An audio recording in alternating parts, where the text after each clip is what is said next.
오늘은 입다의 부르심과 결과, 그런 제목으로 은혜를 나누고자 합니다. 이스라엘이 반복적으로 죄를 지을 때 하나님은 꼭 암몬 자손을 붙여서 점령을 하게 합니다. 그런 일들이 반복되는 거예요. 그래서 그들이 또 압제를 당하니까 너무 힘들어서 하나님께 부르짖을 때 이제 사사가 등장하는 겁니다. 사사가 누구냐? 당시에 장관급, 우리나라 장관 있죠. 대통령이 없으면 계속 계급이 내려와서 대통령 바로 밑에 있는 사람이 대권을 잇는데, 당시에 이 왕이 없는 세상, 사사, 다시 말하면 백성이 신임하는 사람이 왕은 아닌데 왕 같은 권한을 가지고 백성을 다스리고 그 군림하는 이러한 자가 사사입니다. 이 암몬 자손에게 이스라엘의 범죄에서 짓밟힘 당하고 압제당하고 괴로움 당한 세월이 18년이에요. 참 많이 고통을 겪었죠. 우리가 사사 시대를 보면 이스라엘 백성이 여호와 앞에 악을 행하면 하나님이 꼭 리암 구사다임이라든지 또 애굽에다 팔고 각 나라의 포로가 되게 해서 그 포로 생활을 하고 또 그 기한이 차면 돌아오게 하시고, 이런 일들이 반복됐는데, 이 사사로 입다가 부름받기 전에 이스라엘 백성들이 반복적으로 여호와 앞에 죄를 짓다 보니까 계속 압제당하는 일이 반복되는 거예요.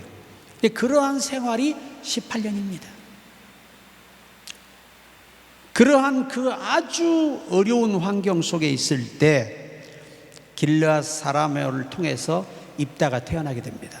근데 그 입다가 출생이 좀 불행하지요. 왜냐하면 기생의 여인의 몸에서 태어났어요. 그러니까 이 입다의 아버지의 본 자손, 본처의 자식들이 자라가지고 너는 부정한 여자에게서 났기 때문에 우리의 형제와 함께 재산을 상속받을 수 없다 하고 겁박을 하니까 무서워서 피해요. 그래서 그가 돕당으로 간 거지요. 거기 가서 참 고통스러운 시간을 보내겠죠. 입다는 죄가 없어요. 그 부모의 잘못된 선택으로 이 아이는 태어났고 불행이 시작된 거죠. 그런데 이 입다가 그런 그 불행한 가운데서 태어났지만 여호와를 경외하는 믿음이 신실했습니다. 그러니까 여러분, 내가 어떤 환경에 태어나고 어떻게 자라왔든 그게 중요한 게 아니에요. 예수를 바르게 믿느냐 안 믿느냐에 따라서 미래가 바뀔 수 있습니다. 자, 그래서 이 돛땅에 가가지고 이제 거류하는데 누구와 함께 했더라? 잡류. 잡류가 뭐냐? 당시에 도망자, 빚쟁이들, 가장 그 사회에서 사회생활이 불가능한 사람들, 피하야만 하는 사람들, 영장이 발부돼서 오늘날 같으면 영장이 발부된 사람들, 체포영장이, 이러한 사람들이 처지가 입다나 비슷하니까 그들이 모인 거예요, 잡류가. 그런데 이 잡류가 모였는데 입다가 리더십이 대단한 사람이에요. 그는 뭐라고 그랬죠? 용사라. 비록 기생의 아들이지만 아버지가 큰 군사로서 군대를 이끌 수 있는 용장을 만들어 놓은 거예요. 그럼에도 불구하고 본 자식들이 인정을 안 해줍니다. 그래서 그들과 있다가는 자칫 잘못하면 큰 사고로 이어질 수 있기 때문에 그가 피한 거예요. 피하에서 그가 한 일이 뭐냐? 잡류와 함께 했다.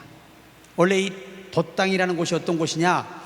도망자들이 사는 그 아주 열악한 환경이 있는 지역이에요. 모든 지형이 험난하죠. 그러니까 은신하기 좋으니까 그러니까 숨는 거예요.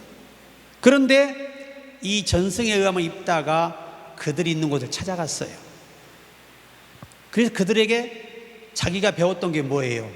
군사훈련이잖아요. 무예를 익힌 거예요, 다. 그래서 이 잡류가 강한 군대가 되어 있는 거예요. 이 소식을 누가 듣느냐? 이스라엘의 장로들이 들어요. 때마침 완전한 군사력을 보유하고 있을 때, 그때 장로들이 찾아옵니다, 입다를. 왜? 자기들 지금 현재 이스라엘 중에서는 암몬과 싸워서 이겨낼 만한 용장이 없는 거예요. 그래서 신분고하를 막론하고 나라가 정말 풍전등화 같은 위기가 왔을 때, 이제 역전하여서 입장이 바뀌어서 그들이 오히려 찾아와서 엽다에게 우리 이스라엘을 구원해달라고 요청을 합니다. 그리고 우리의 장관이 되라. 여호와가 증인이 되어 주실 것이다. 하나님께 맹세하고 요청을 하니까 입다가 그것을 받아들이게 됩니다.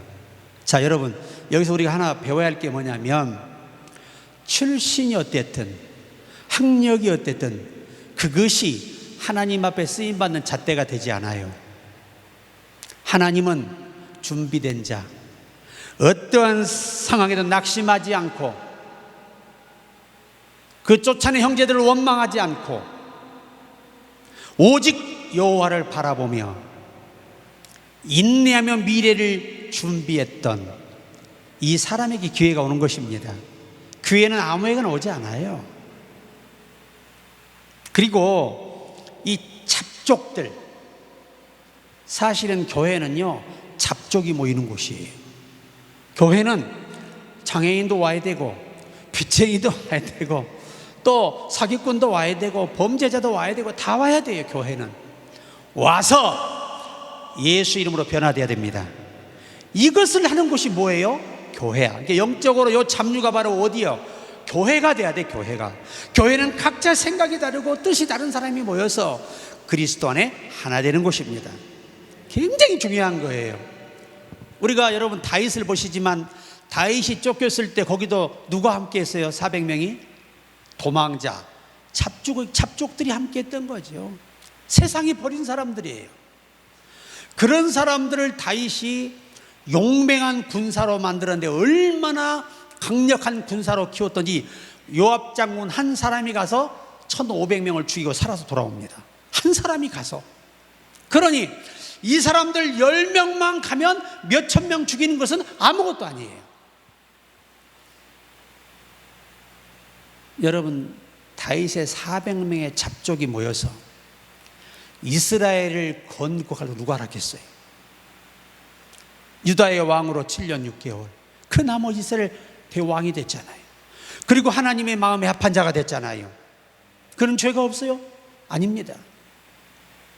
그는 끝까지 하나님께 충성하고 하나님을 사랑하고 헌신했던 사람입니다. 그래서 그때 그 잡족들이 다 뭐가 됐어요? 다윗의 국가를 지키는 위대한 용장들이 됐잖아요. 자, 따라해 보세요. 준비하지 않는 사람은 기회가 오지 않는다. 그러니까 하나님은 다 여러분 마음에 소원을 주시고 감동하시고 비전을 주셔서 그것을 주실 때 그것을 위해서 준비를 해야 되는데 준비를 안 하면 기회가 없죠. 너희가 더 귀히 쓰는 그릇이 되기 위하여 항상 준비하라 그러잖아요. 그러니까 오늘 여러분 나이 타령하지 말고 준비하세요. 그러면 좋은 일이 있으리라. 하나님이 우리를 세울 때가 되면요, 신분고하를 막론하고 귀족과 함께 안겨해 주시며 큰 은혜를 여러분에게 입혀주십니다. 위대한 전도자 중에도 구세군 창시의 딸인 케이트 부스가 있습니다. 그녀는 15세 때 이미 많은 군중 앞에서 연설을 했습니다. 그녀는 프랑스 파리의 빈민가에서 사역한 적이 있는데 그 후로 프랑스 사람들은 그녀를 여장군이라고 불렀습니다. 나중에는 많은 사람이 몰려와서 그녀의 말을 듣고 싶어 했는데 누군가 이런 질문을 했습니다. 왜 이런 먼 곳까지 와서 그녀의 집회에 참석하시려고 합니까? 그때 많은 설교자가 있지만 이분보다 더 예수님을 실제적으로 만들어주는 사람이 없기 때문입니다. 사람들에게 누굴 만들어주는 거죠? 예수님을 만들어주는 겁니다. 예수님, 이분을 만나서 지도받으면 예수님을 닮을 수밖에 없는 거예요. 그래서 우리도 저분 만나서 저분이 닮은 예수 우리도 닮고 싶어서 갑니다. 그 얘기예요. 우리가 그런 영향력을 끼칠 수 있는 여러분 위대한 지도자가 되기를 바랍니다. 그녀의 아버지인 부수 장군도 딸이 이런 면에서 은사가 있다는 것을 알았습니다. 그 아이는 나에게 블루서, 프러시아의 장군 와도와 같은 인물이라고 자기 딸을 칭찬했습니다. 다른 작전이 모두 실패했을 때 나는 내 딸 케이트를 투입시킵니다. 그녀가 4살이었을 때 어머니는 그녀를 잠자리에 누이면서 다음과 같은 말을 했다고 합니다. 케이트, 너는 너 자신을 위해 이 세상에 있는 게 아니란다. 하나님과 다른 사람, 다른 이들을 위해서 있는 거야. 이 세상이 널 기다리고 있단다. 어린아이가 잠자리에서 들을 말치고는 상당히 거창한 말이 아닌가. 그렇게 그녀는 아주 어렸을 때부터 소명에 대한 확신을 부모가 새겨준 거예요. 오늘 저와 여러분 개인만을 위해 존재하는 게 아니에요. 우리는 나를 통해 앞으로 구원받아야 할 사람, 치료받아야 할 사람, 은혜 받아야 할 사람, 예수 되어야 할 사람이 너무나 많은 거예요. 우리도 이 케이트 같은 이런 위대한 인물이 되기를 주의 이름으로 축복합니다. 참 대단한 귀한 사람이죠. 여러분, 우리가 잘 아시겠지만은 유명한 수녀가 누굽니까? 유명한 수녀 테레사 수녀잖아요. 어느 날 기자가 와서 물었어요. 수녀님,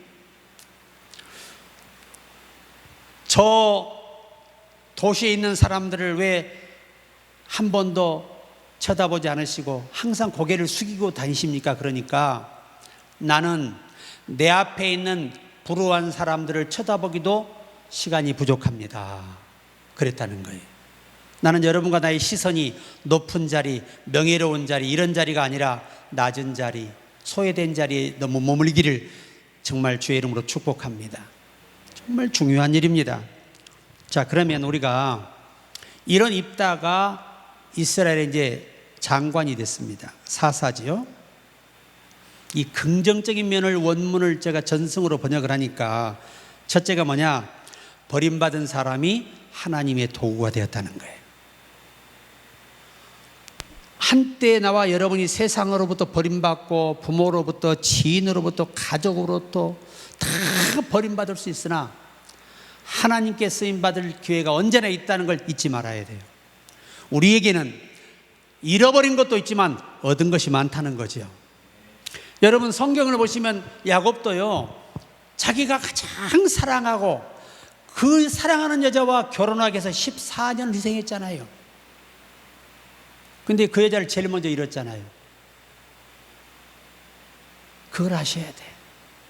그러나 그가 가장 소중히 여겼던 것을 가장 먼저 잃었는데, 그러나 잃은 것보다는 얻은 게 너무나 많았죠. 하나님은 여러분과 나에게 있어서는 안 될 것들을 잃게 하시고 있어야 할 것은 얻게 하시는 것입니다. 그것이 하나님의 우리를 향한 사랑과 은혜입니다. 그러나 두 번째, 버림과 멸시 속에서 정말 낙심하지 않고 미래를 준비하며 자기를 닦았던 그 결과 그는 이스라엘의 사사로 세움을 받게 돼요. 만약 다윗이 목동으로서 어떻게 아버지가 목동으로 다 일곱 아들은 도시로 유학 보내고 올 같으면 그 목동 가장 천한 직업 아니에요. 당시에 그 직업에 평생 유산으로 물려주려고 아버지가 그를 목동으로 맡겼는데, 그가 거기서 한 일이 뭐냐? 기도하고 찬양하고 물매 던지는 훈련이 얼마나 강력하든지, 아이가 명중률이 뛰어나든지 그냥 곰이 가다가 한 대 맞고 기절해요. 그러면 입을 찢고 새끼를 끌어내는 거예요. 늑대가 막 와도 한 방 던지면 그냥 맞아버리면 기절해버리는 거예요. 물고 가다가 탁 놓고 그냥 입 찢어버리는 거죠. 그랬다고 자기가 간증했잖아요. 여러분, 그 물매가, 하나님은 그 물매를 통해서 다윗의 인생을 바꿉니다. 항상 우리는 프로페셔널한 사람이 되고 뛰어나게 되면 언젠가 여러분은 하나님께 필요로 존재가 돼서 아름다운 자리에 설 수 있는 것입니다.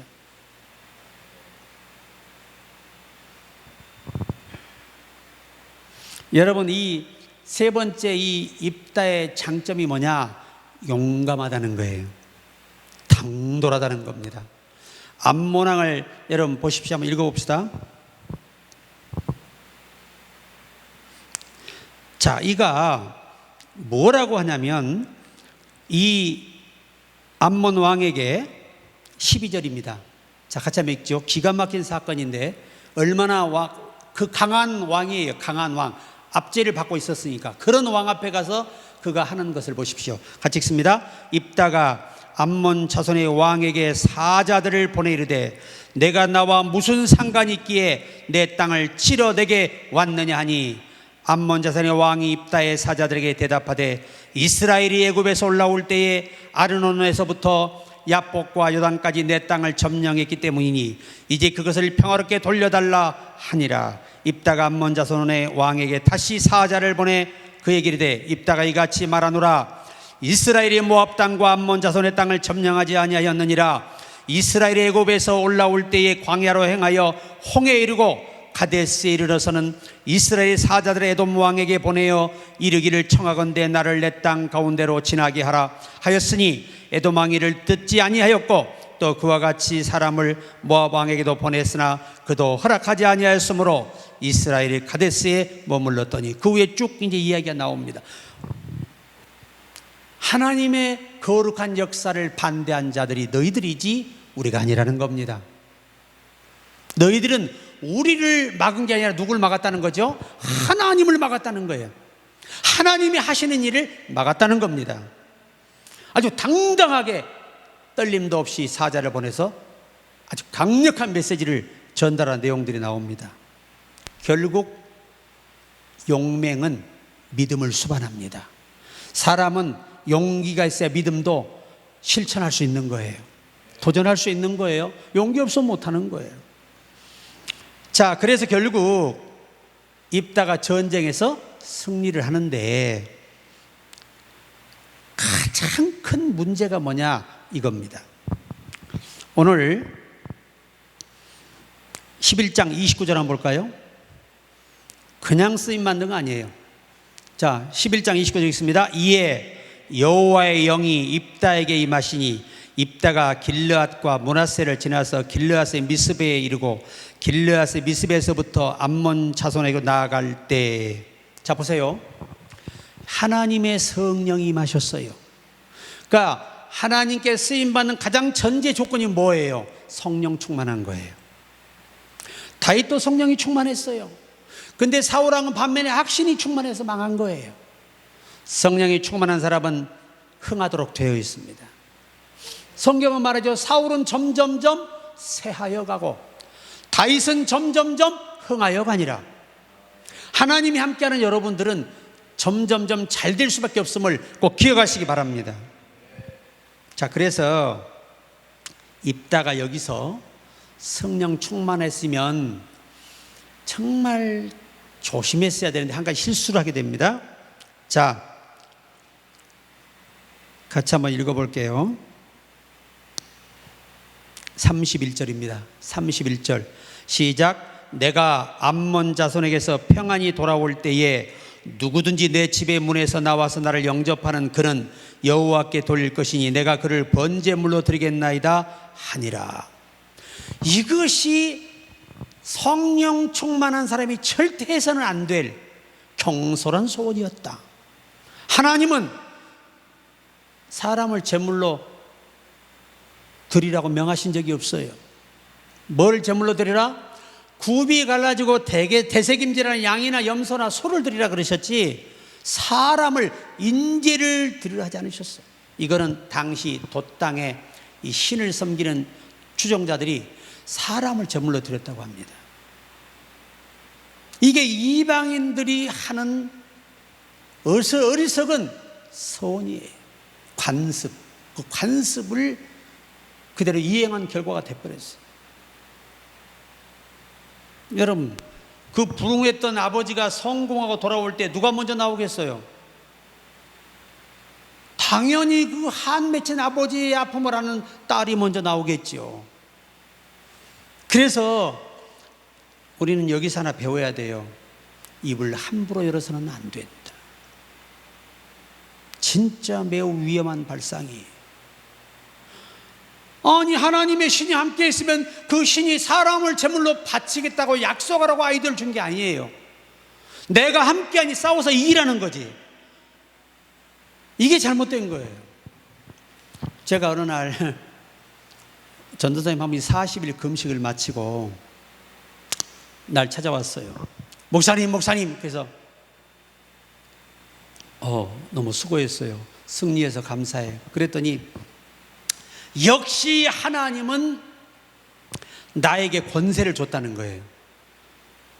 자기가 버스를 타고 오다가 갑자기 성령의 감동을 받아 나사렛 예수 이름으로 이 버스야 멈춰라! 그랬더니 순간 타이어가 펑크나면서 차가 서버렸어요. 그러니 얼마나 막 감격을 한 거야. 막 들떠서 왔어요. 그래서 내가 전도사님 금식 잘못하고 왔네. 그랬더니 예? 아니, 그 버스 안에도 하나님이 함께하는 사람이 많고 그 하나님의 뜻을 따라 지금 모든 일터로 가고 있는데 왜 거기서 기도해서 그걸 멈춰? 그 능력은 그런 데 쓰는 게 아니야. 주의 복음을 전하기 위해서 병든 사람을 치료하고 귀신들을 쫓는 데 써야지. 그걸로 차 고장내면 되겠어? 깨달았어요. 그래서 우리가 이렇게 그 꼴이 바로 이 꼴하고 똑같다는 거야. 하나님 전쟁의 승리가 돌아오면 여호와의 성전을 지어 바치게, 그게 얼마나 멋있어. 한번 생각을 해보라는 거야. 이게 사탄의 역사가 아닌가. 이게 바로 성령에 충만한 사람도 한순간에 어둠에게 속을 수 있다는 거예요. 얼마나 불행한 일이에요. 얼마나 불행. 자기 딸을 자기 제물로 바치는 게 괴로워 즐거워. 여러분, 자기 자식을 자기가 배를 갈랐잖아. 예? 목 자르고 손발 발목 다 자르고 창자 끄집어내 다 태웠잖아. 그러면 그 아버지 명이 길까? 몇 년 살았어요? 6년밖에 사역하지 못하고 죽었습니다. 아니, 자기 딸 자식 안 바쳐도 오래 쓰임받은 사람이 얼마나 많은데 그 스트레스가 말로 하겠어요, 여러분? 스트레스가. 그래서 자기 딸 자기가 죽이고 어떻게 제명에 살아? 얼마나 불행한 일이에요. 얼마나 불행한 일입니까? 절대 하나님은 사람을 제물로 바치라고 명하신 적이 없습니다. 그랬더니 어떤 분이 왜 성경이 없어요? 하나님이 이삭을 제물로 바치라 했잖아요. 그것은 하나님이 아브라함을 시험한 거지 죽일 의도가 없으셨어. 개념이 다른 거예요. 개념이. 근데 여긴 뭐예요? 직접 자기가 어떻게 해야 돼? 죽여야 되는 거예요. 이게 다른 거예요. 하나님의 수준과 사람의 이 어리석음이 이런 차이가 있다는 거예요. 차이가. 꼭 기억하셔야 됩니다. 꼭 여러분 기억하세요. 하나님은 사람이 버린 자도 들어 쓰신다는 거예요. 하나님은 이 입단은 인간적으로는 버림받았지만 하나님께 쓰임받았어요. 붙들렸어요. 오늘 저와 여러분의 인생이 그런 거 아니겠어요? 그래서 우리가 예수 그리스도도 누구에게 버림받았어요? 자기 자손들에게 버림받았잖아요. 아버지께 그를 높여서 만왕의 왕을 삼으시고 상천하지의 주인을 삼으셨어요. 오늘 여러분, 요셉이 누구에게 버림받았어요? 형제들에게 버림받았어요. 그러나 하나님은 그를 들어서 애굽의 총리를 삼으시잖아요. 사람이 나를 인정 안 한다고? 그 사람 실패한 거 아니에요. 훈련이 지나고 나면 뜻을 행하는 약속을 받게 하려 함이라. 반드시 하나님이 이루심을 기억하시기 바랍니다. 이 스탠리가 아프리카에서 데이빗 리빙스턴을 찾아왔을 때 리빙스턴은 그에게 이렇게 말했습니다. 나는 영국으로 돌아가고 싶습니다. 내 아내는 죽었지만 영국에 돌아가 내 자식과 친구들을 보고 싶습니다. 여왕께서도 나를 초청해서 자기를 주시려고 합니다. 자기는 지위입니다. 지위. 그러나 나는 여기서 하나님을 위해 나의 일을 끝내야 하기 때문에 돌아갈 수가 없습니다. 그리고 돌아감을 거절했어요. 그리고 모든 사역을 마치고 전체를 기독교인 만들고 돌아와서 돌아가셨어요. 이게 바로 하나님께 붙들린 사람들의 신앙 정신, 열정, 소명의식입니다. 자, 결론을 말씀드리면 오늘 이 기생이 낳은 아들이 입다인데 그는 그 출신 때문에 고난을 겪지요. 형제에게 버림받아서 있을 수 없어요. 어떤 해함을 당할지 모르거든요. 그래서 오히려 나와서 어디로 가냐? 험지로 갑니다. 누가 있는 곳으로? 잡족들이 있는 곳으로. 왜 그러냐면 전승에 입다가 거기를 자주 다녔다 그래요. 그들을 도우러. 그래서 그들의 하나하나를 다 파악을 한 거예요. 이 사람들을 내가 받은 이 군사훈련의 무예를 익혀놓으면 앞으로 내가 큰 뜻을 이루는데 이 사람들이 큰 나의 힘이 될 거라는 이 소망이에요. 그것 때문에 가서 열심히 그들의 친구가 되어서 그들을 어루만지며 용기를 주며 희망을 주며 훈련을 했습니다. 그래서 하나님은 그를 쓰시기 위해서 암몬을 일으켜요. 굉장히 부정적인 상황이 오는데 그 부정적인 상황이 오히려 전하의 이복이 되는 상황이 된다는 걸 기억하시라는 거예요. 그것이 하나님이 하시는 일이에요. 야, 그래가지고 아니나 다를까 벌써 떠오잖아요. 이스라엘 장로들이. 왜? 암몬과 싸워서 이길 장수 리더자가 없는 거예요. 그래서 결국 입다가 이스라엘의 장관이 되고 전쟁에서 이스라엘을 구원합니다. 그리고 사사가 됐어요. 장관이.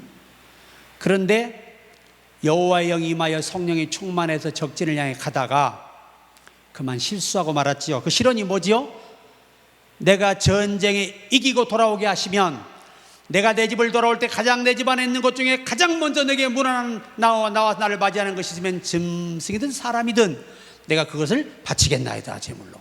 그래서 자기 딸을 죽게 만든 거 아니에요. 결국 그는 전생에 보면 딸을 죽이는 그 아버지의 심정이 편할까요? 즐거울까요? 그 괴로움은 말로 할 수 없는 거죠. 응? 자식이 아프기만 해도 부모는 가슴이 답답하고 터질 것 같은데 자기 손으로 각을 또 죽여서 바쳤으니 그게 눈만 감으면 안 떠올라요? 제정신이 아니죠. 이게 이런 그런 스트레스를 못 이겨내니까 지병이 와가지고 죽어버린 거예요. 그냥 쓰러져서. 나는 어떤 한 분이 내가 이제 그 할머니가 돌아가셔서 우리 성도님이한테 장례를 치르고 돌아오는데 아니 갑자기 할아버지가 그때 눈이 왔거든요. 우리 마누라 이불도 못 덮었는데 추워서 어떡하냐는 거야. 그래서 집에 할 수 없이 이불을 갖다 덮어주고 왔어요. 무덤에다가. 근데 그날부터 밥을 못 드시고 못 주무셔. 그 밖에서 자꾸 할멈하고 불러. 아니야, 여보하고 불러. 결국은 1년도 못 있다가 돌아가셨어요. 못 먹고 못 자고 이 헛것을 보다가 돌아가셨다니까. 하물며 자기 자식을 손으로 갈라 죽여서 바쳤는데 그 아버지 정신이 온전하고 밥이 제대로 넘어가며 잠이 제대로 오며 어떻겠습니까, 심정이. 그래서 입다가 그 사역의 생명이 짧았어요. 6년밖에 못했습니다. 딸을 바치고 또 오히려 딸을 바친 것이 쓰임받지 못하는 원인이 되었던 것이죠.